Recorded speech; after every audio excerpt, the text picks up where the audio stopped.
and welcome back to another episode of One by One. My name is Michael Kraus. One by One is a podcast dedicated to highlighting the people, ideas, and movements helping shape a more connected, compassionate, and sustainable future for humanity. In partnership with the Arctic Alliance, the series explores one of the most important regions on Earth, not only environmentally but symbolically. Because the Arctic is far more than a place on the map. It is a mirror reflecting the profound interconnectedness of life on our planet. What happens there affects all of us. The changing Arctic is reshaping climate, ecosystems, indigenous communities, economies, and international cooperation itself. Yet beyond the headlines and scientific reports, it is also inviting us into a deeper conversation about relationship, our relationship with nature, with one another, and with the future we are creating together. Tonight's conversation is particularly special because it brings together different ways of understanding our world. Through science, experience, tradition, and wisdom, our guests help illuminate not only what is happening in the Arctic, but what it may be asking of humanity. And tonight again is joining us Mickaela Grace, whose voice and perspective continue to help illuminate the growing global conversation around awareness, connection, and our shared human future. We are also honored to welcome back Dr. Larry Farwell, whose work bridges science, consciousness, and humanity's relationship with the living earth. Returning as well is John Englander, international recognized oceanographer, author, and thought leader on sea level rise and climate resilience.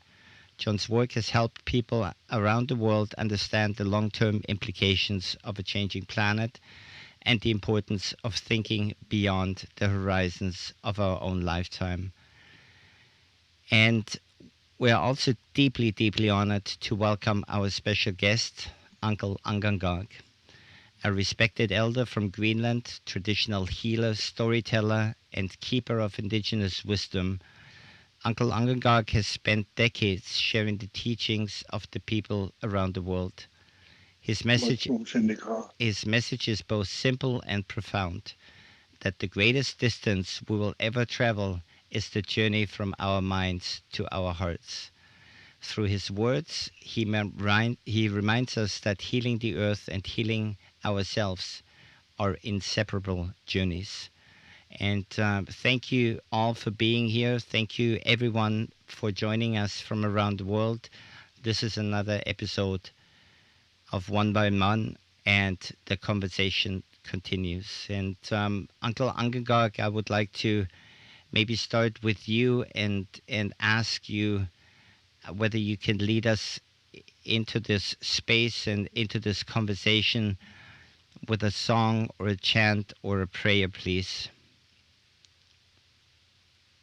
Just give me just a minute. My son is just picking up my drums. Okay. So because I want to do the chant from my grandmother, which I've been giving out around the globe. She's the one who taught us to know what we know today. And what she knew is, now that I'm coming of age, realizing incredible knowledge, and I wonder, where did she get that knowledge from? Because she never gone to school. She never attended a classroom. And still, she left us ancient tombs. And she chanted until her last days. And I am lucky that I listened to her.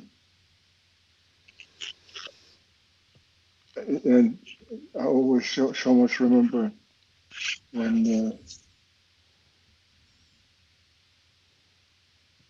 when we get together, how the older cousins, older family members will say, "Oh, Annika's our grandmother. We heard that before." And then she would chant the same song. And it's the same chant she done. Well, now I'm going to be 80 years old next year. I realized that she never changed to satisfy any one of us.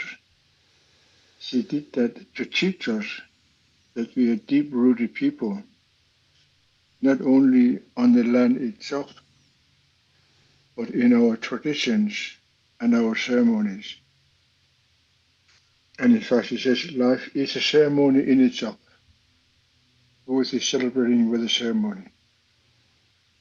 And she would say that means your life, your own personal life, is worth celebrating with a ceremony. So I wanted to open with that. Is that okay if I did that now? Yes, please. Yes, please. We'd be honored. Oh.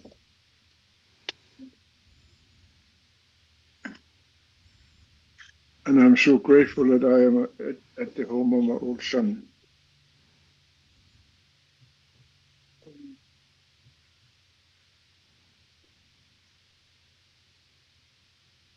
Mm. Oh.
Oh,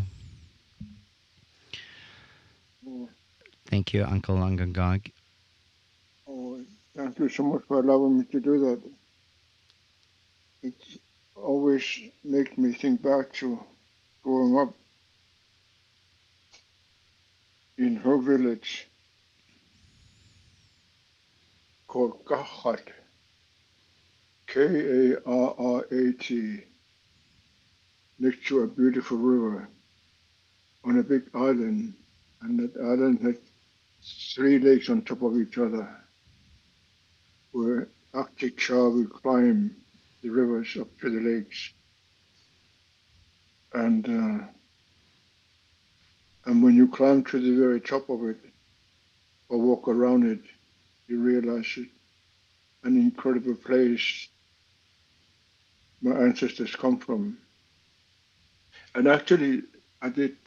I asked one day because University of Alaska from Fairbanks were at the site, So I asked him, would you mind doing me a favor?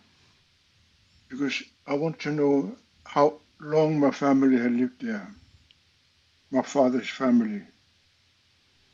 So they did take some samples from the fireplaces and stones and teepee places and whatever they do. I have no idea what they do, but they took some samples.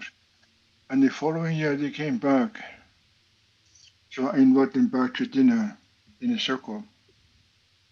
And then the leader gets up and says, you know, Uncle, you asked us to find out how long your family had lived here physically. He says, to our findings, it's about 6,000 years they have lived, which means that when the big guys retreated to the east first time or last time, the whole Arctic was frozen, remember? But about 6,000 years ago, it moved and is now where the big ice is in the middle of Greenland. So, so I realized I am pretty old.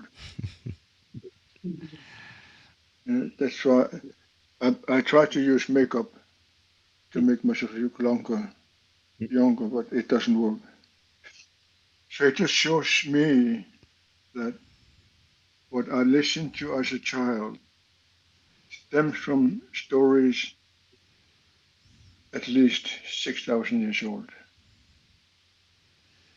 So, and the land is astoundingly, incredibly beautiful.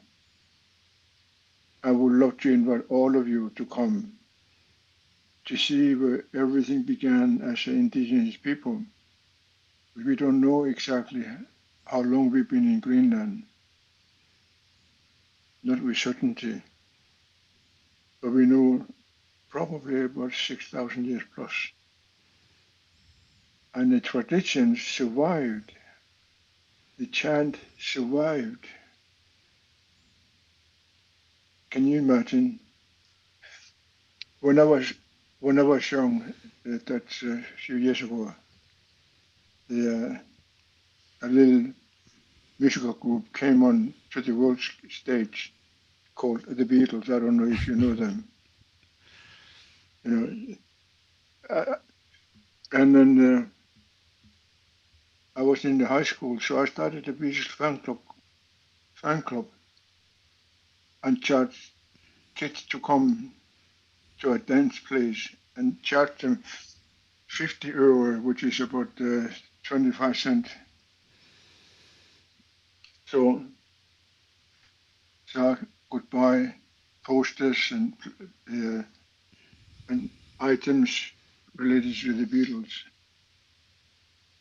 and we had fun. At the same time, at the very same time, my grandmother would chant just the chant I did now with my drum. So I had that ancient 6,000-year-old tradition and the modern day new tradition of the Beatles. I thought it was amazing when I think back. Anyway, I talk too much. No, you don't. And I was wondering, bringing it into perhaps the correlation between the 6,000 years of the chant and the traditions. Can you share with that what the eclipse really means in Inuit cosmology, and perhaps before this Western methodology overlay is offered? So the comparing it to the original chant and the Beatles in terms of the eclipse, if that makes any sense, if that is possible. Yes, I know very little about the deeper meanings of them, but the stories we listen to, that there will come a time in your life that darkness will come, and we will look and say, what darkness? Because this is in the summertime, or we will become part of the shadow of the world, of the universe. It's difficult to comprehend as a child to think that we will become under the shadow of something. So, and lo and behold, it will happen. The moon itself will become between the sun and the earth, and it will be like night in the middle of the summer. And there, to my personal recollections, a very, very special event takes place. From the moment when 24-hour sunlight is going on, the shadow of the earth, the shadow of the moon will come between us and make everything black, like a night, in which the old people will go in silence. And you know the teepee of the Eskimo people, right? It's round, not square as a tent are now today. It's so we all sit in a circle. And for Angakkorsuaq, grandmothers, we sit there where we look at each other. None of us can see anybody's back, so nobody can speak behind somebody's back. Today, when I think back of it, it's one of the most important teachings she ever gave us, that we never speak about somebody from their back. And now it makes sense, because the only land on earth where people live, where there's never been war, is Greenland. Because they listen to the teachings. They know you don't speak behind somebody's back. So anyway, I talk too much. No, you don't. Thank you for sharing. And what an amazing teaching. Sitting in a circle and never speak behind somebody's back. Yeah, I'm just trying to have that teaching embody in my own self. And so maybe I'd wanted to turn it over to John England or Mickaela Grace to be able to ask you some specific questions about the eclipse and the teachings and your understanding of the inseparability of systems, perhaps, and the interconnectedness of all of life. And Mickaela, if you wanna maybe. Is it okay if I drink my iced coffee? I have become a very modern man. It is beautiful to merge all the worlds. Specifically with a Canadian flag on it. So yes. Yes, it is, because I am in Canada now with my old son.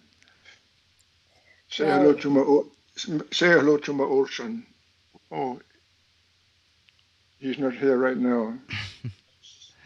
Well, we're happy your son is with you, and we're happy that you hold the container of the ancestors and the modern world, making space for both chant and the Beatles. And this mission, in my original dream of the Arctic Alliance, was to bring some of the biggest hearts and biggest minds together to be of support to the Earth during this really important alignment. And so we really are running two separate expeditions. My dear friend, John Englander, I'll let him speak about the portion for himself, but originally we wanted to highlight, to bring the human eye and the human heart into higher education and higher humanity and higher connectivity on the subject of sea level rise. And so John Englander will be taking us to Iceland and Greenland. And really, it's just highlighting his work and looking at glaciers from every angle so that we can really understand the bigness of this change that we're facing. And then the second portion of our expedition will be artists and indigenous collaborations, artivists, what we call art activists, and scientists, and many of us who are creating biotechnologies that are about resonance rather than about dissonance. And so the goal is that right as the totality of the eclipse comes over the North Pole and over Iceland, that we have this opportunity where the ionosphere and like the protective electromagnetic shield of the earth gets a little bit quiet, what I call the great hush. And it's a hush so that we can hum to the hearts, to our own inner heart, hum to the heartbeat of the earth herself, and to focus our conscious awareness on bringing the poles back together. So aligning the North Pole to the South Pole and flushing the system with a whole lot of love and consciousness at the same time. And our goal is to create almost an electromagnetic symphony and just use human consciousness itself to give back to the earth and see if we can create higher electricity, higher harmony, and in terms of sound, an actual symphony from our hearts for the earth. But it is also is this opportunity to have a realignment set at that time. And we're recording biophotonics and light wave, we're recording cymatics and the shape of sound and sound wave, and we're really recording an electromagnetic anomaly to see if that will not only support the earth and stronger magnetics, but to support the nervous system in terms of human nervous system regulation, so that we prioritize what we put our eye to, and that we start unifying in really collaborative and inventive ways of creating stable change, balanced change, and seeing beyond country lines or the little lines on a map that we think divide us. Our goal is that we start unifying attention and awareness for the Arctic, and calling it an Arctic Alliance, that we're really basically saying all voices have a really interesting angle on the geometry, and we need to listen to indigenous voices, to experiential data, to earth keepers, to scientists, and really share as much data as possible to create some harmony as we go through changes with water, changes with the ocean and the earth's water, since we are water beings. So that was the original goal, and we would love to just speak to you all openly today about your insight and angle on all of that. And I'll kick it over to John Englander to talk about his particular scientific angle on the mission. Thanks, Mickaela. Uncle, we met in Miami maybe 6 or 7 years ago, and then we tried to meet in Angakkorsuaq maybe 2 or 3 years ago, but didn't happen. So I appreciate Mickaela facilitating this with Michael and Larry to reconnect with you. As Mickaela mentioned, we're doing another one of our programs to take people from North America to Greenland to understand what's happening there and on the ground or on the ice, and talk to elders like yourself, and although I don't think there's anyone quite like you, and because there's nothing like seeing the ice sheet, up close, and to understand the scale of what's changing here. This is part of climate change, certainly, but it's going to change the world. Most people didn't even know where Greenland was on the map. It's embarrassing to say, but now everybody knows where Greenland is, and it's going to change the world. And it's not the cause of the problem, but it's teaching us to think of the world differently, and it will change the coastline in 140 nations. But having taken maybe some 20 groups to Greenland in the last 18 years, everybody comes away educated and with a new appreciation for the scale of what's happening in Greenland. So, of course, thank you for your work, and I'm glad to play my role in educating and Mickaela and I met, I think, 4 years ago, and it's great to connect with her group. Um, so that's my work, and I found it very gratifying to educate people. And I will have to leave in about 10 or 15 minutes. Unfortunately, my day has run a bit long, but I'm glad to be part of this. I'm happy to see you. Good to see you again. Yeah. So tell me more. What do you So want? I think, Michael, do you think, so that we can use John's time wisely? John, is there anything that you have found to be pertinent or maybe the most vital or the most eye-opening when you listen to so many different indigenous voices and you are one of the few humans that get to be on the planet with your body on the actual ice sheets above, looking at the glaciers, collecting core samples and collecting data, but then also hearing indigenous voices? Is there anything that you can share with us or teach us about? Like, I really pay attention when there are, with all the elders that I work with around the world, when there are certain things that are in common, almost like, wow, they're saying these 5 little golden nuggets of information, or they're the prophecies, even though they haven't connected to each other, the information they're giving is the same. Are there any takeaways that you've noticed where what spiritual leaders and thinkers and feelers, right? The hearts of spiritual leaders around the world, is there any way in which you see that the science and their teachings is aligning, or has anything surprised you on your journey as you combine those voices? Well, the 6,000 years, I think that Uncle, mentioned as cultural boundaries in effect, or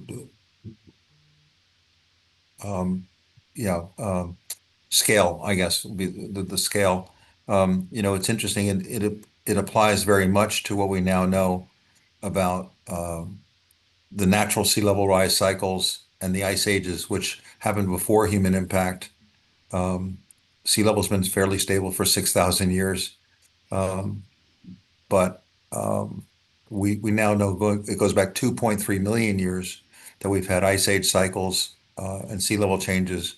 So they're learning about the planet differently. But what's happening now, we can now prove beyond any doubt that is triggered by humans affecting the atmosphere, and we are going to have to adapt to it again because we're now past the point of stopping it, if there ever was a point of stopping it.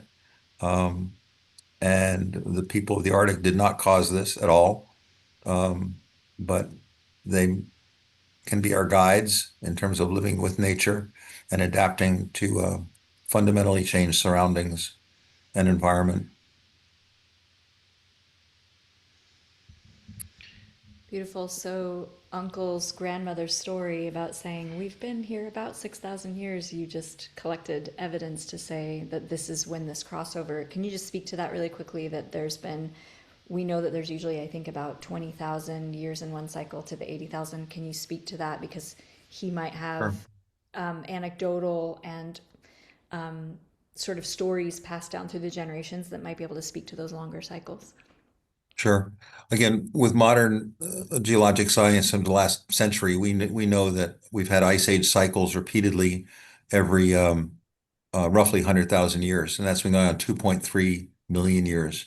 That's happening, and that 100,000 year cycle of ice ages, warming and cooling, a full cycle of warming and cooling, breaks down to about 20,000 years of warming and about 80,000 years of cooling.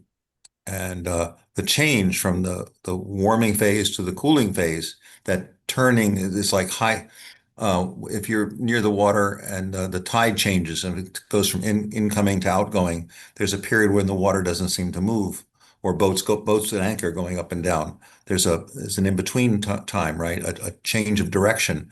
Well, that's happened with the ice age cycles, and when we go from the 20,000 years of cooling to the 80,000 years of warming, there's turning point. And the turning point is about 5 or 6,000, 7,000 years, not precise number, but it's about 6,000 years, the number I've been using in my books for, I don't know, 12 years now. And it's kind of being commonly accepted. And it is interesting that culturally it resonates with Angaangaq. So that 6,000 years was the turning point between the warming cycle and what should have been entering the cooling cycle, but now we're into a super warming cycle that was triggered by humans changing the atmosphere unknowingly. And so it is very interesting that we both use the 6,000 years. It's not an exact number, but it is when cultures changed and when we entered into a period of stable sea level. After sea level had risen 120 meters, 390 feet in the preceding 11,000 years, to going from in between those ice age cycle, the ups and the downs, if you will. The 6,000 years was the stable period after the water rising. Imagine 390 feet, 120 meters. That's more than a foot a decade, 30 centimeters a decade. It's hard to imagine keeping up with that. We'll get back there. We have to live with the water and change the coastline. We have no choice in the matter at this point. And we triggered it, and it's done.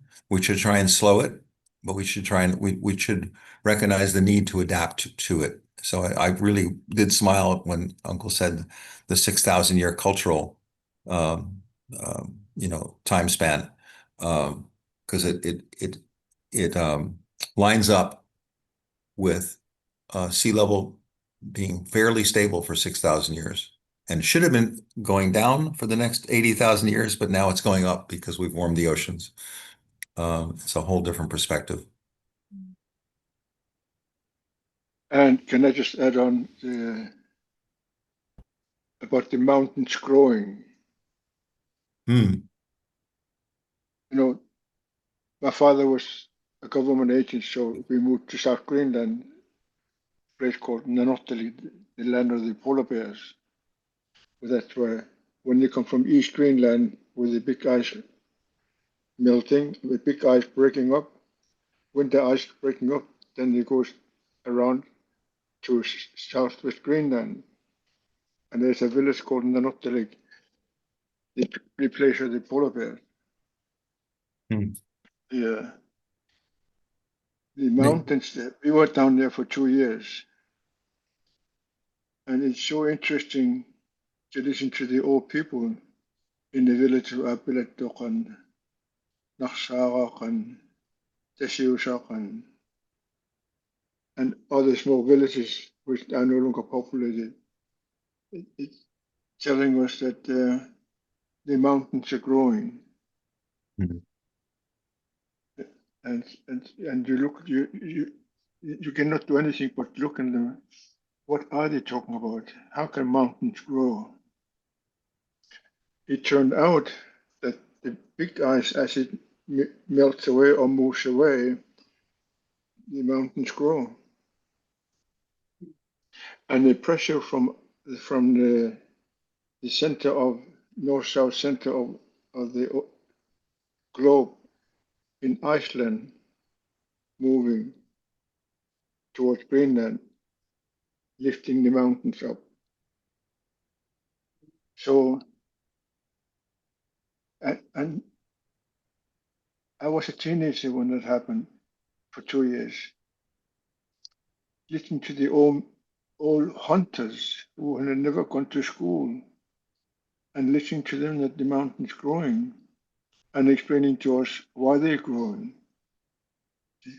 How do they know these kind of things? They never gone to school. They never studied the movement of the earth and the universe, but nevertheless they knew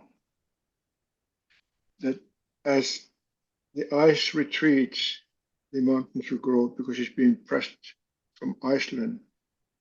We didn't know there was Iceland there, but there was pressure coming in from the west, from the east.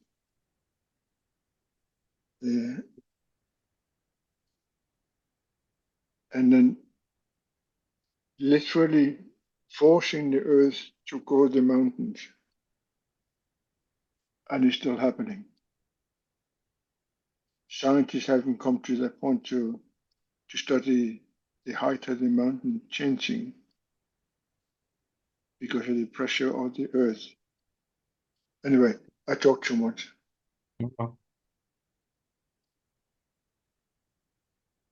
Yeah, Greenland did not cause this problem. Greenland will guide the way in many ways. Greenland's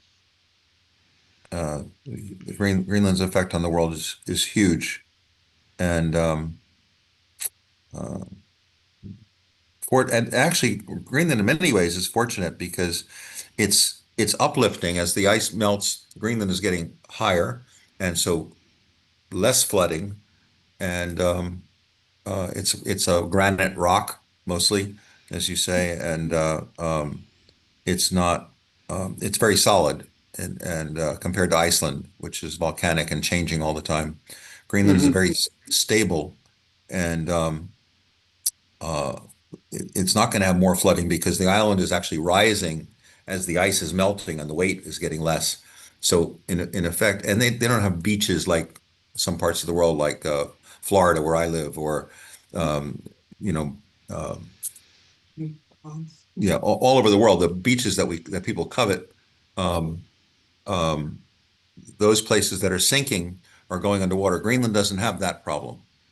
So Greenland it's going to have to learn to live with the retreating ice, and it's going to affect fisheries, perhaps the halibut, and things like that will be important. And the dog sleds, uh, are being affected, as we know, in terms of the ice is not strong enough, most of the year for them to do the traditional transportation by dog sled. So there are changes to Greenland, but Greenland is much less devastated than Florida or Hong Kong or Vietnam or countries all over the world, or even Copenhagen. People think about Greenland as Copenhagen, part of Denmark. Copenhagen is going to be hugely affected by rising sea level, much more so than Greenland. Yeah, not just Copenhagen, the whole of Scandinavia. Right. Yes. Denmark, for all of Denmark and Scandinavia, very much affected. And northern Germany, of course, Western Europe. Sure, Netherlands, Belgium. Netherlands and North France and all this, London. I hope you They're will all going to have. visit. They're going to have a much harder time adapting than Greenland will, actually. Absolutely. Yep. Remember, we just few hours in Greenland, in the Arctic total, and we had the capacity to move. You cannot move 10 million people from London. You cannot. Right. Where would you put them? You cannot move 5 million people from Denmark. Where would you put them? Right. My beloved wife Seneca, who died from Finland, most of Finland would disappear underwater. Yeah. St. Petersburg, Russia, would be gone. Yeah. Florida will mostly be gone. Yeah, Florida, most of it will be gone. So we have to turn around and think and talk about something different than we've been doing so far. We've been talking about what could happen, what will happen. It is happening. Now we have to talk about what are we going to do about it. Right. If we don't do it, we just lose people. And Greenland becomes pivotal. It's for travel, for shipping, for military, for protection, for minerals. Greenland's becoming very important resources and capabilities and yes, assets. Greenland is the richest land on Earth in terms of minerals. Wow. That's interesting. The richest land on Earth. Wow. Most of it is under the big ice. But we know now that the movement of the Earth, as it happens, the minerals change value. Yeah. So when they do, And as ice is melting, people begin to find minerals they have never seen before. Right. The rare earth minerals. Yes. Yeah. So after all, at the end of the day, I might become a mineral-rich man, like in the Arab people, because they Yeah. found oil there. So they all became rich. Yeah. Ironically, Greenland is relatively well positioned compared to all the low-lying countries around the world. It's not a low-lying country. It's the opposite. And it's Exactly. getting higher and it's rising. So I remember back in the 60s when people talking that mountains had grown so many centimeters. It was before where you could measure it by computer if anything has grown. Mm-hmm. How they measured it, I don't know, because I was not there. But I just remember people, because my father was a government agent and a translator, that the mountains have grown. Well, look, I don't, not on Greenland, just as maybe the same over on the West Coast, actually near where Dr. Larry lives and Michael, the Haida Indian or Native American, I should say, Mm-hmm. um, um, back their oral traditions go back to how lessons of the world go back over 13,000 years, and that's when the water was reaching the maximum height from the melting of the last ice age. Um, and there's tales of that they tell of moving higher and higher because the mountain was rising, um, um, and the water was rising, and they had to move their settlements to keep up with the rising waters 13,200 years ago, which happens to be when the water was reaching a peak level during the last ice age cycle. Isn't it interesting that all what happened long ago are still happening? Yeah. So what should we tell the world? well, we're hoping you might be able to answer that for us. That's why we invited you into this podcast, Uncle Angaangaq. That is why I'm saying it.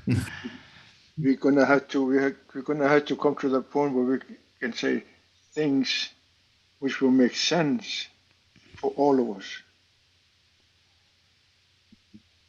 Up till now, those who come to university are the ones we look at. We don't look at the elders who lived there for generations.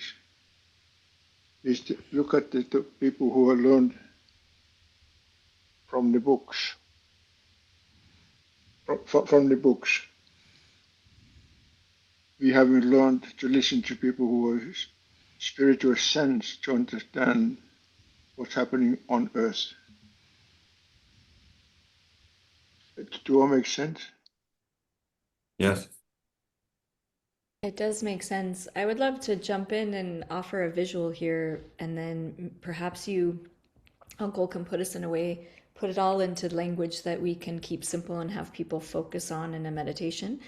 But I like to talk about in leading meditation and breath work and understanding flow states versus calcified or particle or stuck states. When we look at the ice age, we think of a glacial freeze, the water at the poles or the water in a glacier is not dead water, it's in a state of paralysis. And once it's warmed by the equator, it becomes life again and it becomes moving.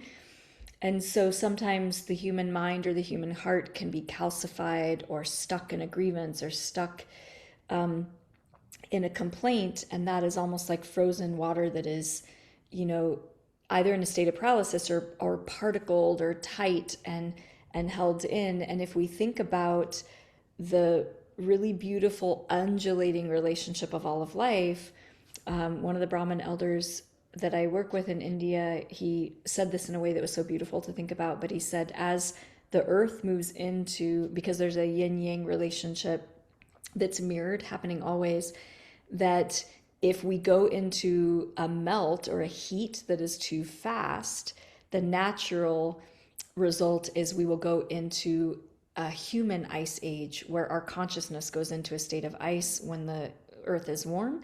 And there's a really interesting sort of like renaissance or crossover in these 6,000 years where we have an opportunity to make more peace and create higher consciousness. So I look at the suture lines of the cranial bones, and I look at the tectonic plates of the earth. And if we are in harmonic accord, if someone has a torus around the body and they're doing breath work, really like the human mind should be opening and expanding with all of breath, right? Like we should have this really beautiful undulation happening all the time. And if we look at the tectonic plates of the earth, there's this cycle and rhythm that's always there, just like the human heart is a metronome and a drum beat. And the first sound that any of us ever heard was a drum beat, which is the mother's heartbeat. And so we're really being, provided an opportunity to come back into beat and into symphony and into regulation all the time. But earthquakes happen when the pressure builds up, and it's almost like the earth herself wants a pressure valve release. And so the way that I think of this time, this crossover time, where we might have sea level rise and mountains rising because of the pressures being built, where we actually have land collapsing or rising and seas getting hotter or acidity getting increased when we have oceans rising. It's this time of great change that to me is no different than tectonic plates, and they can either crash into each other or they can find a rhythm where they work together. And they do more of like what feels like collaborative breathing.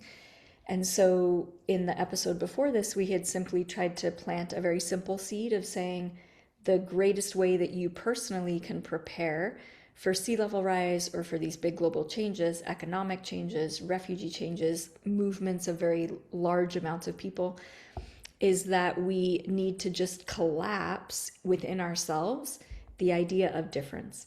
So getting out of enemization or animosity or tectonic plate grind of like one plate against another plate, one idea against another idea, one country against another country. So my dream for the world is that we learn to breathe together or rhythmically dance together and collaborate together. So is there any piece of wisdom or story or piece of advice or even a sentence that you would want human hearts to hold on to while they meditate that might get us from one age to the next age? I wish we had a couple of days to talk. We can talk over a couple of days. We can talk as long as you want. There's so many things just listen to you and coming back into memory of things I haven't spoken about for a long time. So yeah, my son put on air conditioning. Now it's too cold for me. I'm an Eskimo, so I had to put up my sweater.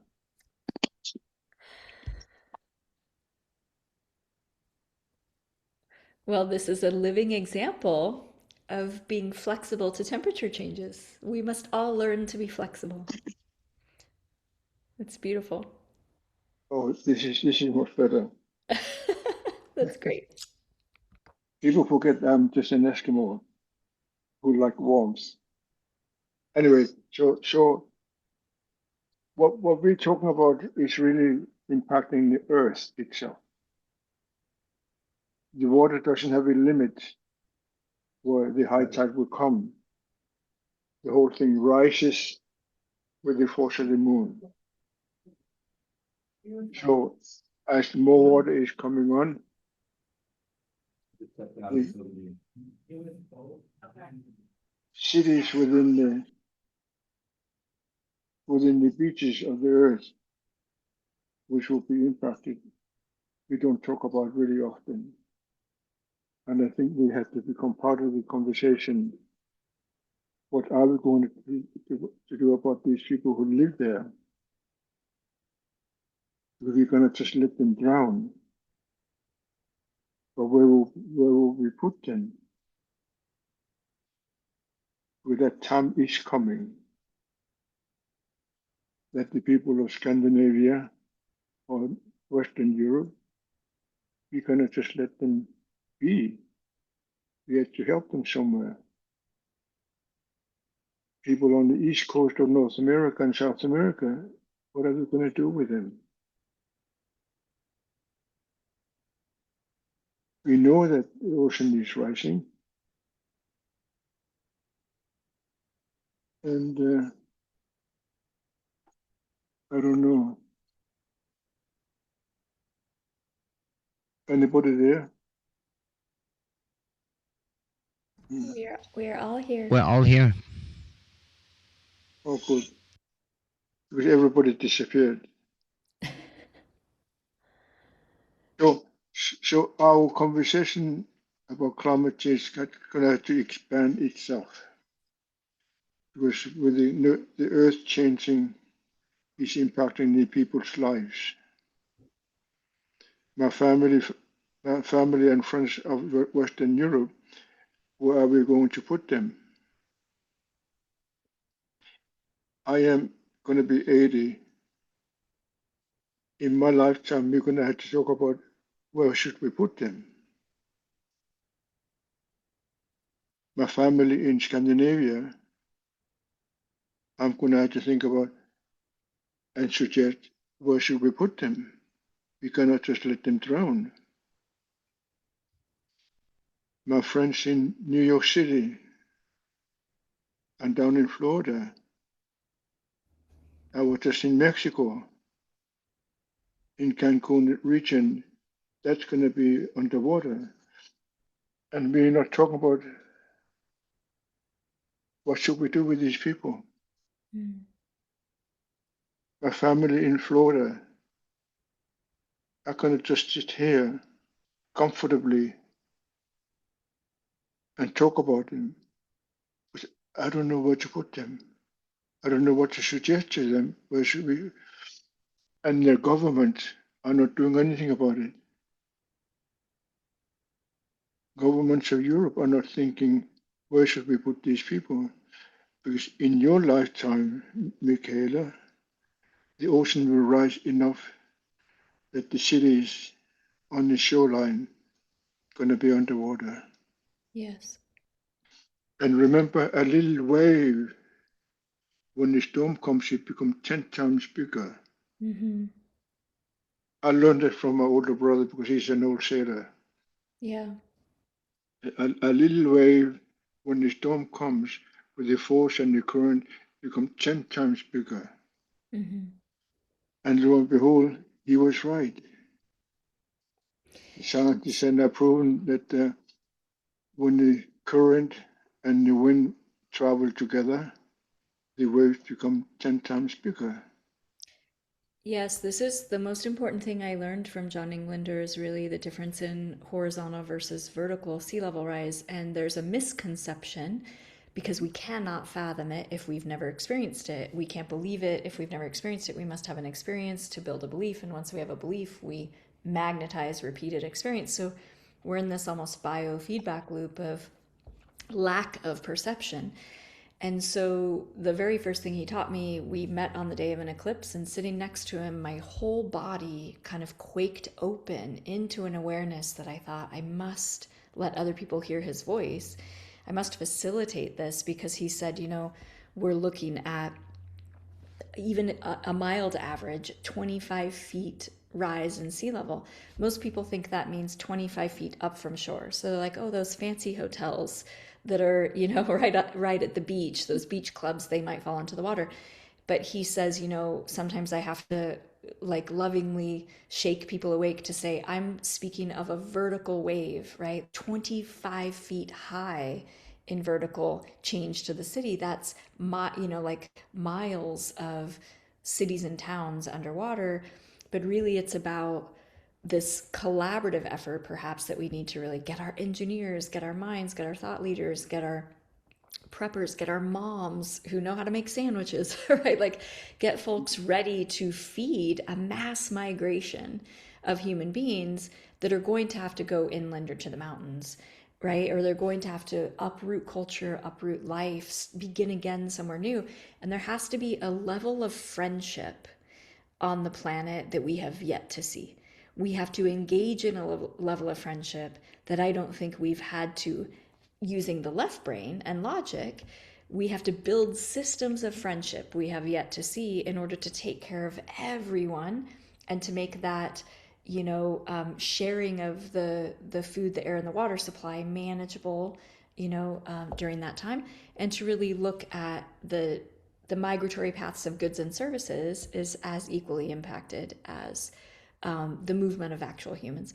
And so sometimes when I get the honor of speaking to someone like you and John in the same conversation, which is so exciting, is I would love to just have the world hear the ideas you guys would have of what should we be prioritizing and what should we be envisioning, and to get some of these great thinkers to really start planning ahead or preparing us for the possibilities of collaboration and friendship. Yeah, okay. There's so much to talk about. But one particular example I want to put forward to you. Has any one of you been to Angaangaq in Greenland? Not yet. Into where in Greenland?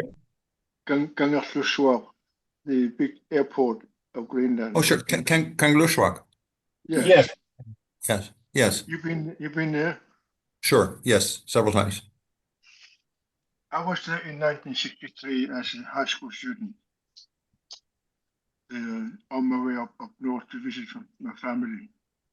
In those days, we flew only by helicopter.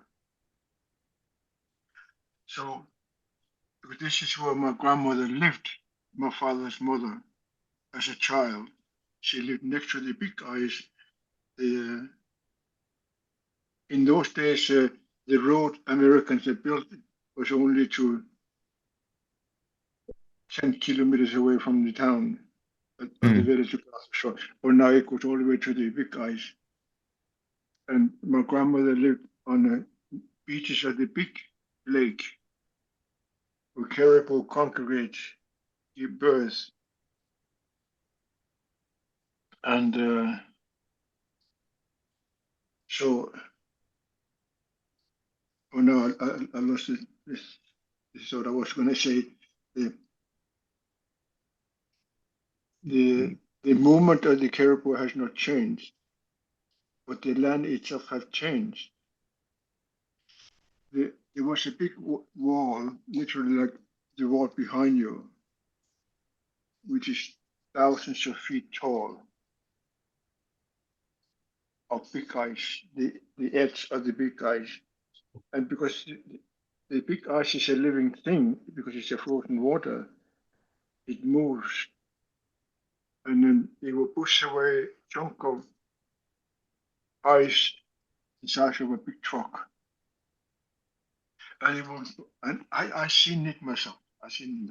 And it will fall down, says, at least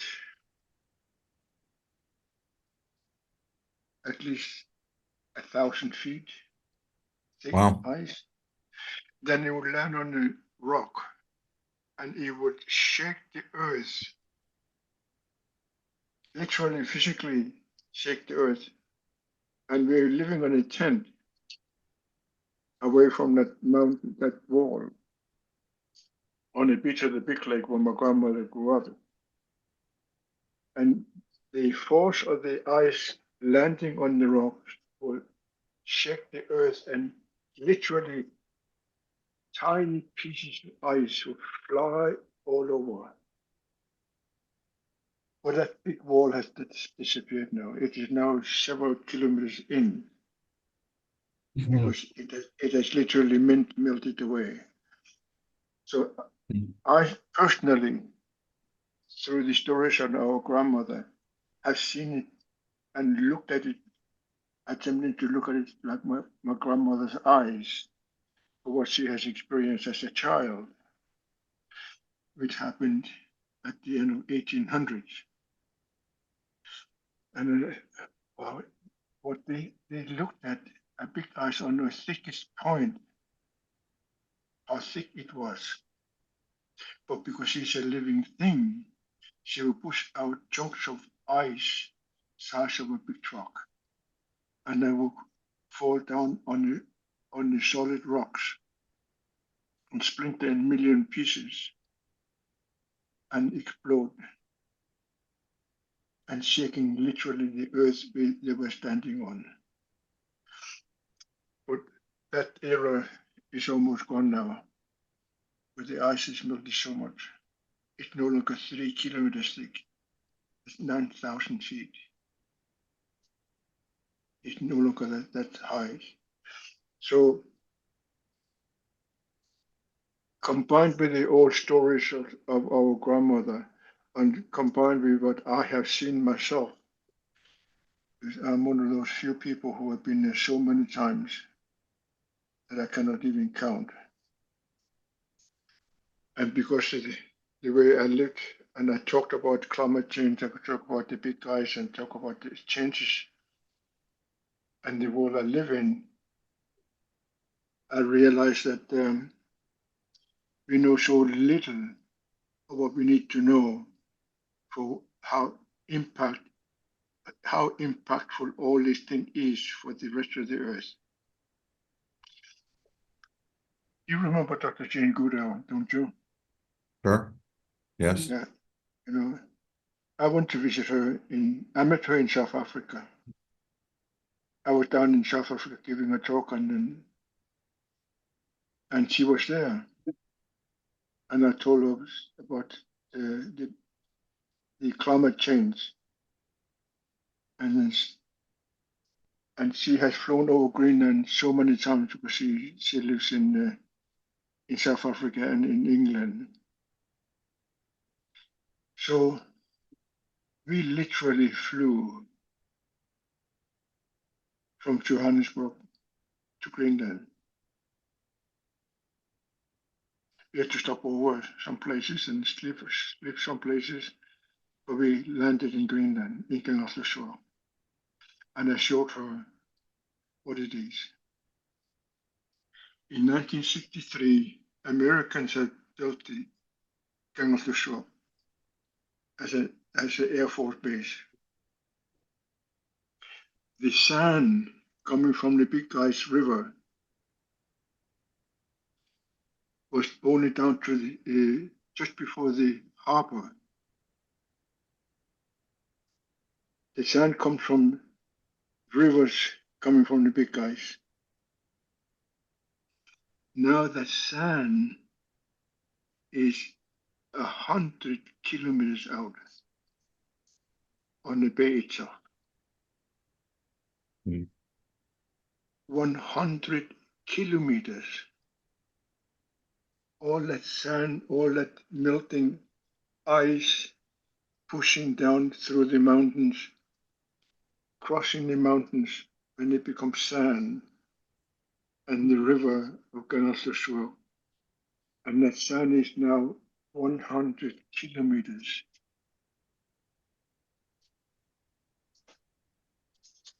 The big ice is how far east of Angakkorsuaq? Yeah, Angakkorsuaq. Okay. I should take you guys to Angakkorsuaq. But that's the easiest place where we can go and visit really and see what's been happening. And that's the one I know most about because this is where I worked. And this is how my family hunted the caribou. And now the muskox since 1963 when they moved some muskoxes into Angakkorsuaq area because they were gone. So they moved them. And now Americans have left. And now the harbor is useless because the rivers have been so forceful that they literally sliced mountains and created sand on the Angakkorsuaq Bay itself is now 100 kilometers from the harbor itself. Right. Which talks about the force of Mother Nature. It's difficult to imagine that the amount of sand which has settled down on the Angakkorsuaq Bay itself, stretching 100 kilometers. Mickaela was asking a little bit about a solution. And I think that, Uncle, at the very beginning of this talk, you hit the key to what the only possible solution is. And Mickaela's expanded on that as well. And that is, you were mentioning the ancient tradition, 6,000 years. Well, 6,000 years ago, these people knew things. They knew things about the present time. They knew things about the dynamics of nature. Now, they didn't have scientific instrumentation. How did they do that? The way they did that is what we as neuroscientists and explorers in quantum physics are only now just beginning to scratch the surface of. As we look into the material world deeper and deeper and deeper and deeper, we come down to that same unified field. That's the essence of our own being. It's the essence of our consciousness, and it's the essence of the physical world. And your ancestors, if they knew all of these things, they certainly didn't have scientific instrumentation. They must have been tuning into that same unified field. And as Mickaela has brought out, as we tune into that unified field, our own consciousness, which we all have in common, where we're all one, then two things happen. One is we start to experience the oneness among us all, how we're all in this together. And the other is the awareness expands. We start to understand more of it's not us and them. It's not me versus them. It's not my group versus their group. When we tune into the level that at which we're all one, the level of the conscious unified field, the level of our own being, we experience the oneness among us all, and also we come up with the creative ideas to deal with all the problems that we have. The divided, isolated, no pun intended on ice, or a pun intended on ice, divided, isolated, individualized, us versus them, conflict, different borders, material level of thinking has gotten the world into a shape that's not exactly ideal. And the unified level of thinking that comes into tuning to our own being, which is exactly, from what I understand, what your ancestors have been doing for 6,000 years, or probably much longer than that. That is actually the solution. That will allow us, of course, there will be technological solutions, but what allows us to create the new technology and the heart connection and consciousness connection and oneness connection and human connection, all of us, is tuning in within to who we are. So you really hit it at the very beginning of this conversation. That's really what this is about. And I think Mickaela's whole vision of how to bring the world together through this event is also about the same thing. Go ahead, Mickaela. Yeah, what I wanted to add to it, which I think Uncle is saying, he's saying it sweetly, but it is a profound thing to note in our blind spot and our awareness, is that when the human mind fixates on an expected outcome, we have the neuroscience and the unified field and quantum field research to show that that can point the arrow of time to an outcome. But I think we've gotten to this place where when it comes to Mother Nature and Mother Earth, we have again, I always pass everything through the filter of emotional intelligence because that's what I teach for a living, but we have like a stance, a position in the body we're already taking that is one of entitlement. So it's that I have come to expect that nature is reliable. I've come to expect that the weather will stay this way. And so think about if you're a teenager and your mother makes you dinner at exactly 5 o'clock every night. And you come to expect dinner and the dinner's amazing, that you don't even appreciate her cooking anymore because every meal is great. So you expect great meal at 5 p.m. You stop thinking, where does the food come from and what was all the money spent on it or what was all the love and time and energy put into it. We get so used to an expected ecosystem or gain or resources coming our way endlessly. when we get really entitled or we expect something very specific, we lose the thread of creativity and connection or gratitude or essentially participation in the thing, right? And so I think what's happening is that this this little 6,000 year window of shared sort of, I think of it as like the passing of the baton between a cold age and a warming age, right? We're sort of in this plateau of balance, so we come to expect it, but we have used our consciousness only to become entitled to thinking we will always keep getting what we've always gotten.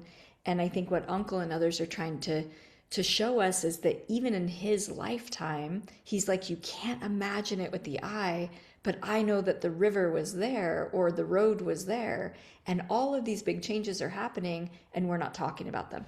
And so I think one of the things to do that Dr. Larry, you're sort of pointing to is we have to break the levees and the barriers and the wall we have up that is linked to entitlement and actually assign a new task of human consciousness to put, like in terms of the quantum field or the shared field, we have to put our consciousness toward a solution and change and something new, and not put our consciousness lazily, like lazy geometry, where we're just sliding into this like goopy posture of expecting that my needs will always be met and expecting I will always have money or always have food or always have safety. We're really like having a passive relationship to Mother Earth rather than a collaborative one. Or I would say an entitled one rather than a reverent one. And that's where I think we can incite some change in human consciousness is we need to pay attention to how many dinners and how much safety and how much water regulation she has already provided for almost 10,000 years. And so we need to really look at our role in what's to come and know that it won't always be that just because we got used to it.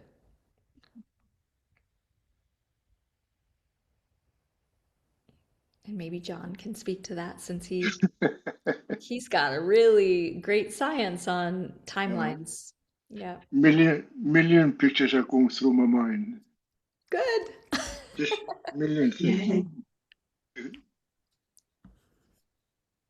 I am from Greenland. I grew up there, but because of the way I grew up and then the way I was trained and the way I was asked to do things, I became the one who traveled the world. And I have actually physically worked on my last count, 84 different countries.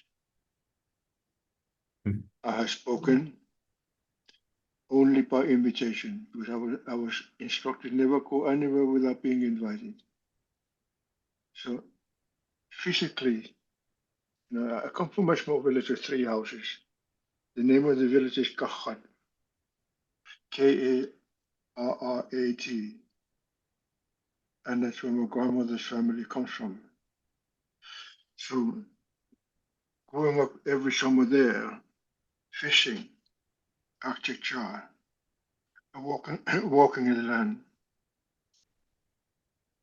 and realizing that we come from something called, in English, paradise. 24-hour daylight in the summer, no electricity, none whatsoever.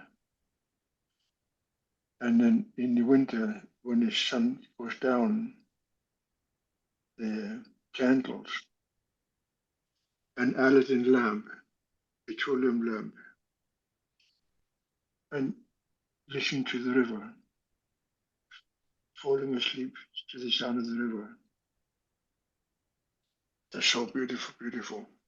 So I realized that now that I had traveled the world, the value of the stories of Greenland, which is the one who holds the last big ice. And I realized that my ancestors, the way they talk about the big ice, how it's changing, how it will impact the world.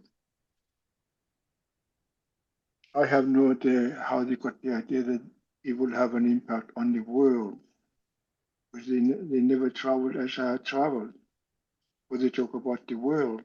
like I talk about the world itself. But I've been there. How they know about it, I have no clue. But they talk about the world you live in.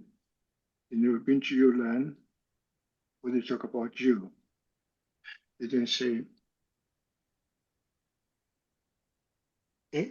England. It's just the people there.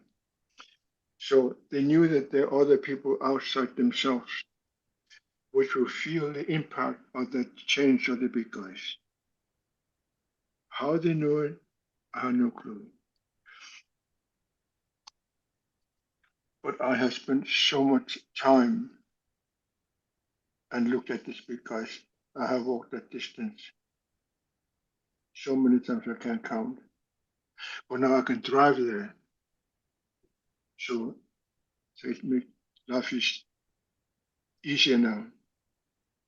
But realizing that the size of the big guys as it is building, it's going to impact Earth.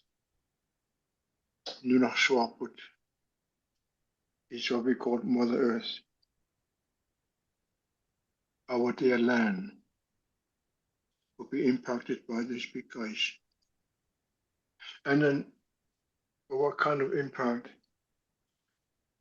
I realized that most of us live on the beaches or somewhere close to the beach. Those millions and millions of people are going to have to be moved. I don't know who will move them. I don't know whether they will move them. Or if you don't want to witness them drowning in the sea, we have to move them. That means that we're all going to have to learn to work together. United States, Canada, Brazil, Siberia, Russia, European countries, Far East, China, Japan, and Korea, and so on. You're going to have to learn to work together, not fighting with each other. Recording stopped.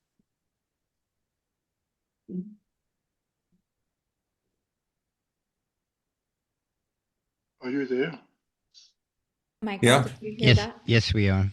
That was within Zoom. The recording is still going on.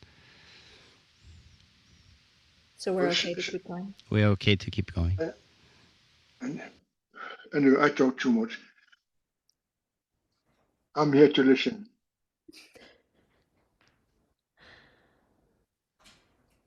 That was beautiful, Uncle John. I felt like you had something important for us on that subject.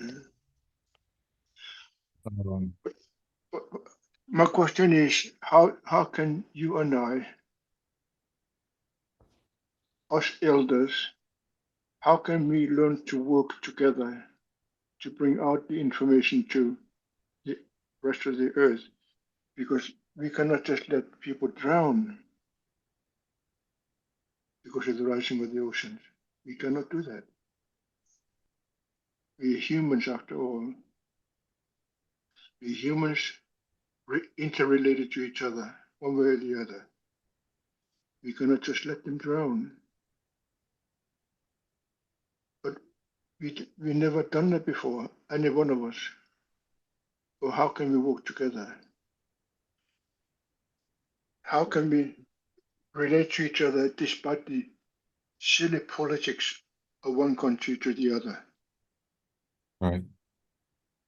Yeah, you look at the headlines these days of all the wars and things happening around the world, and we decide to do that. As you say, the rising waters and other aspects of climate, but particularly the rising waters that are going to flood territories from Denmark to Korea, places we don't even think of. And it's very different because the time scale is different, as you say. It's happening over decades and centuries. We have time to build higher or move inland, but it's a slow problem, and we're not used to threats that are slow problems. Here's one where we don't have to protect against rising sea level today or tomorrow, but within the generation we do, and we tend to avoid that. We tend to deal with more urgent problems, but the rising waters will win in the end, as you say. And for hundreds of millions of people, it's something we have trouble even thinking about. But because it happens slowly, it's a slow emergency. We're not conditioned to deal with slow emergencies. Slow emergencies like financial crises, we tend to just kick the can down the road and leave it for later. Here's a problem with 8 billion people headed to 10 billion and the warming planet and the melting ice, particularly on Greenland and Antarctica. We have to prepare now for the slow emergency that is already started. Yep. If I may add something to that, I believe, or not believe, I understand what is needed is that we need to reorganize ourselves as a human species and prepare a safety net for that which is going to come. And from my understanding is that our global crisis is the sum of geolocation specific crises all over the world. And so if we can focus on the geolocation specific small areas around the planet and find solutions and connect, and it starts with really getting to know your neighbor. Only if we come together as a one human family, and that starts within our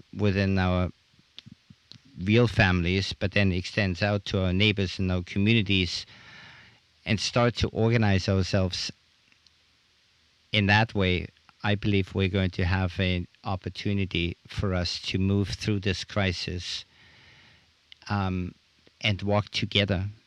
And I believe that is really the important piece.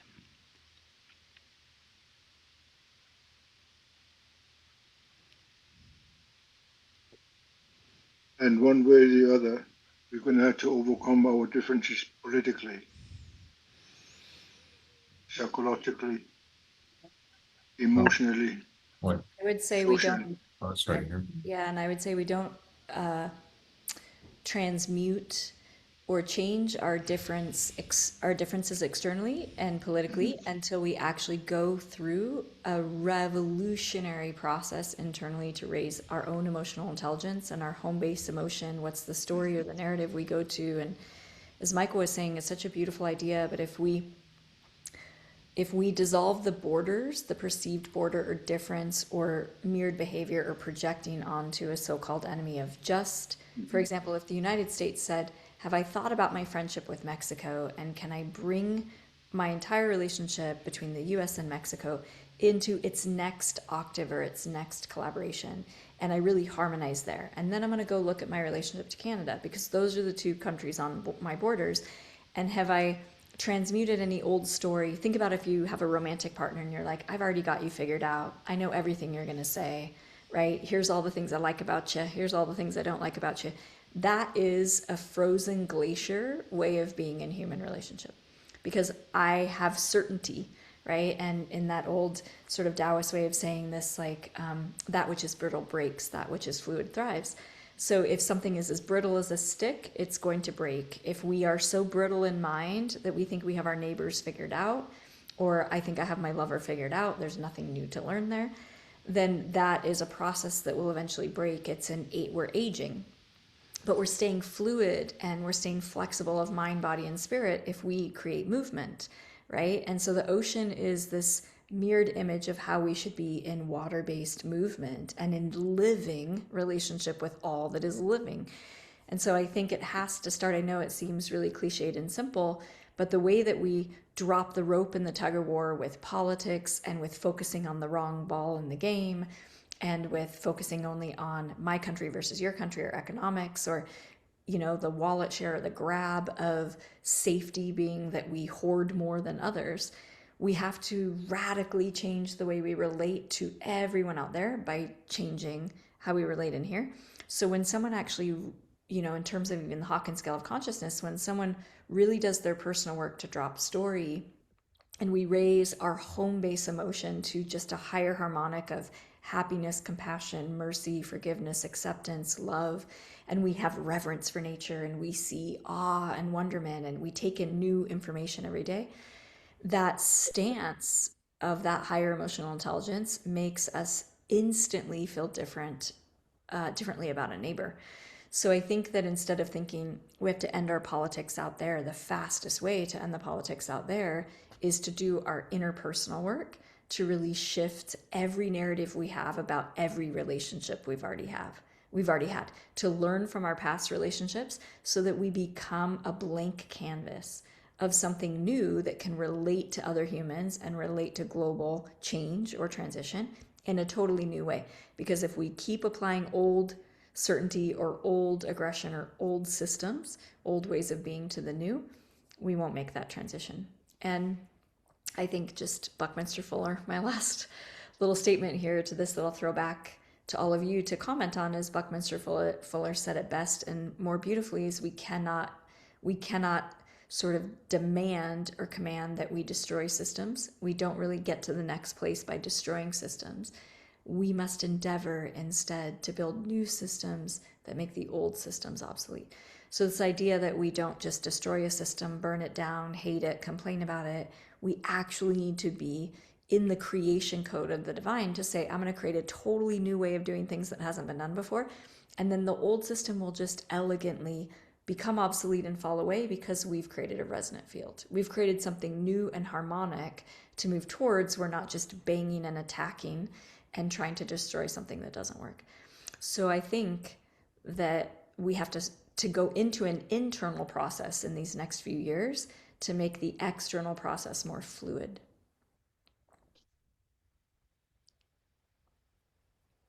Yes, and to very, very briefly summarize the science of all that, what she said. I love it. We scientists have been looking at the material world. And when we look deeper and deeper, it still looks pretty material. But when we look deep enough, we discover the conscious unified field. The unified field, that Einstein was the guy who gave a name to the unified field, that all the particle wave phenomena that make up not only the physical universe, but our subjective experience. So on that level, we really are all one. And when we tune into that level of oneness within ourselves, we experience the oneness within ourselves. We experience the harmony within ourselves. And we've shown in the scientific laboratory that tuning into that inner harmony on the level of our consciousness can actually create harmony in the environment as well. In many easy to see ways and in ways that are unseen, that are functioning at a deeper level. So I think that what Mickaela said is spot on. And actually, Uncle, you referred to this in the very early stage of this conversation. Tuning into who we truly are, attuning to that level in which we're all one, at an experiential level, inwardly, is the key to developing harmony among us, and harmony on the outward level, as well as the creativity to come up with solutions to apply that.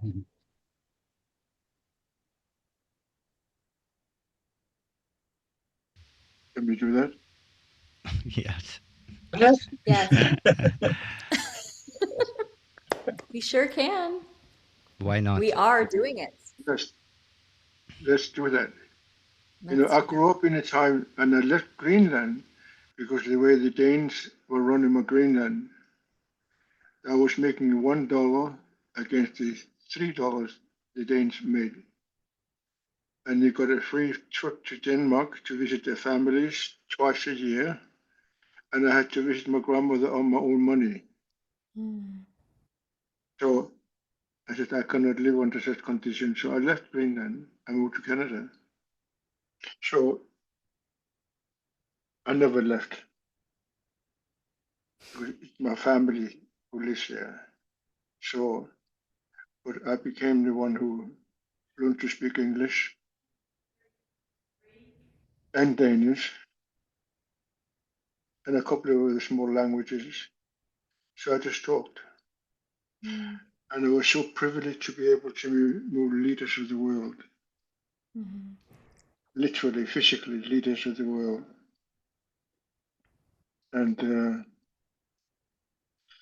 And speak about something nobody really think about. There's no difference between in the morning when the sun rises, sea is always yellow. We have yellow people. At high noonday, sun is always white, so we have white people. In late afternoon, the sun becomes red, so we have red people. And at night, it's always black. So 4 races live together. And we are now just learning to work together as equals, not one being better than the other. And we need to do it much better. I have worked so hard to make my elders known to the world, because they didn't have a voice. So I became their voice, and I traveled the world and talk about what I grew up with, or the significance and importance of Greenland to the rest of the world, and realizing what these old people knew. I wonder how the heck they know the importance of Greenland to the world. How they never gone to school, or they knew something which we are just now beginning to realize. But how they know it, I cannot understand. Nevertheless, I realized when I took my great aunt, my father's aunt, and his younger brother, my uncle, and I took them on a travel to around the world, because I was the only one traveling, but I wanted the elders to travel so they can speak to the world. And they spoke so differently than I do. They spoke so different. They had almost poetic language in which my great aunt would sit there stoically and hum a little chant before she speaks, where often I forget to chant before I speak. So I realized that I better learn to listen to my great aunt. And I was there when she died, holding hands together. I led the funeral, telling the rest of the family how important she has been to the advancement of the understanding of what it means to be a native, to come from a country which is important to the world, but be equal to everyone else. So that I learned from a great aunt. And I realized what I used mostly my grandmother's words, but that's her niece. So I realized how everything is so interconnected. You cannot separate them. So this is a gift I've been given by the Great One, that I grew up like that, and that I had the courage to travel the world and talk about the importance of climate change, the impact it will have on Mother Earth and her people and the land itself, and how we cannot afford to have war to each other, but learn to work together and walk together and be together as equals. Not like what the Danes did. They were more important than the native people. Yeah. So now that I'm going to be celebrating my 80th birthday next year, I realize I spoke to God and said, you better let me live till after 80. I don't know. I think it was on Sunday I spoke to him. So I don't know if he heard me. But that's my prayer. You know, I talk to him. I try to talk to him Monday morning when he's fresh. You know what I mean, right? Realizing that I better get him to listen on my terms, because I have done everything I can to be on his terms. So I realized that I'm just a new modern kid, but I have something to protect. The traditions of my people and the land where they come from. That's my task. Well, we can feel all of that, and we are in negotiation that you get to live a very long time. But I also think that you are embodying what you just said, which is the glue of dancing between the worlds, and that you are your grandmother and you are your aunt, and now you're taking all of their wisdom, their stacked wisdom from generations, and going between the countries and then the interstitial spaces between the worlds. And as that mission and that beauty continues, it's why I'm so excited to even introduce you and John together, because I think you will begin to bring ancient wisdom and science into collaboration. And so this is maybe a chance to let John, who I think needs to say goodbye to us too, but to let John speak of that, because I hope it's a relationship that continues, where we're now bringing together all of these different lineages into collaboration. So Yes, let's do that. yeah, Bring everybody together. bring everybody together. John, how are One, you doing? one I'm is okay. not I better was than able the other. to, I put off my other call. It's okay. Okay, sorry, Uncle, what were you saying? No, I was just saying the one is not more important than the other. Yes. Everyone is important. And none of us, we are neither more important or less important than anyone else.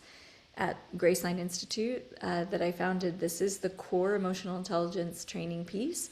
That what I have found, and our tagline is consciousness, equality, ecology, is that if you raise emotional intelligence and consciousness to a state that is sustainable of a quality where we actually know in our bones we are neither less important nor more important, so neither inferiority nor superiority, but an interiority, then what I have found, it's like a 3-step algorithm, it's a trinity, is that the moment you can sustain a quality sensorially in the own body, especially to love of the earth and love of the self, it will naturally lead to ecology, where we're emanating a certain level of coherence that we give back to the ecology of every room that we're in, because we're not taking from anything to prove that we're good enough. So if we think we're less than or more than, we tend to grab at more resources, or like, I need your attention, I need your affection, I need your appreciation, I need you to see me, I need you to agree with me.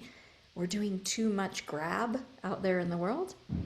But if we really know in our bones that we're neither more important nor less important, it switches the shape, the sort of like momentum tunnel of the torus, and we start giving with no expectation of receiving in return, because we know it's a limitless energy. Love itself is a limitless energy, like the sun, like the earth, like the moon. And so I think that when we're able to find that stability inside of ourselves, then all of these so-called problems of solving global warming or solving change out there or solving political strife or money strife out there in the world, it becomes very solvable when we have resolved all of that tug, all of that grabbing. And so that's why I'm excited for you to know John, is I think he's very grounded and humble and not fear-based in collecting data and then just giving the educational information to the world, so that really beautiful thinkers and dreamers can go do something great with it. So I'm excited for you guys to know each other on a deeper level. Mm. I'm so happy that I'm here to talk to you guys. You know, Thank you. It's great. what do they say? They say there's only one Earth, right? There's only one Earth where you and I will live. We speak different language, we develop different traditions, but we're still on the same Earth. And not all of us can live in the same area all the time. So we move around now, and we realize that we have a responsibility take care of the land we live on. So I'm really happy that we had a conversation, because I realized how much more responsibility we need to begin to understand deeper to safeguard the well-being of Mother Earth, but most importantly, the people, two-legged people, four-legged animals, the crawling ones, the flying ones. We all can live in the same place, all of us.